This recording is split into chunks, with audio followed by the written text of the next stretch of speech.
តើសួស្តីបងប្អូនអ្នកគ្នាសម្រាប់ប្រូគាត់តឹងរងចាំ Honda Sonic បាទឥឡូវហាងហេងយកខ្ញុំបានចូលស្តុកអីគឺប្រភេទ Sonic ពណ៌ខ្មៅអាឡូងបាទនិយាយទៅពណ៌ខ្មៅអាឡូងនេះគឺចាំងភ្លឺតែម្ដងបងប្អូនអ្នកគ្នាបាទរំលេចដោយតែមពណ៌ក្រហមហើយកង់ពណ៌ក្រហមហើយមួយទៀតក៏ពណ៌ខ្មៅដែរខ្មៅសាទីនកង់ពណ៌ក្រហមបាទហើយសម្រាប់ខ្មៅសាទីននេះគឺឆ្នាំផលិត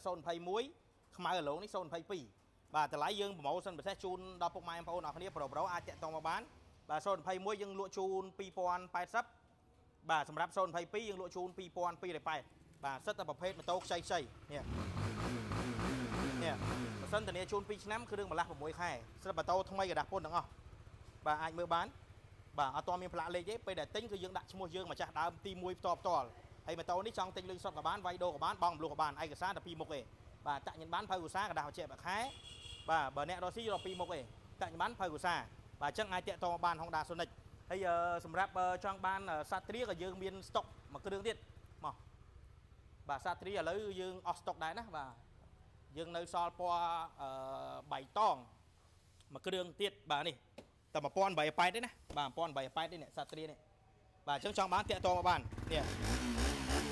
បាទនេះសុយសគីសាត្រាបាទអញ្ចឹងយើងនៅស្តុកនៅសល់ប៉ុណ្្នឹងអញ្ចឹងអាចតាក់ទងមកបានបាទតម្លៃតា1880ប្រភេទថ្មីกระดาษពុនបាទអញ្ចឹងបងប្អូនចង់មើលម៉ូតូអីទៀតអាចខមមិននៅក្នុងវីដេអូរបស់ខ្ញុំបានអរគុណច្រើនបាយ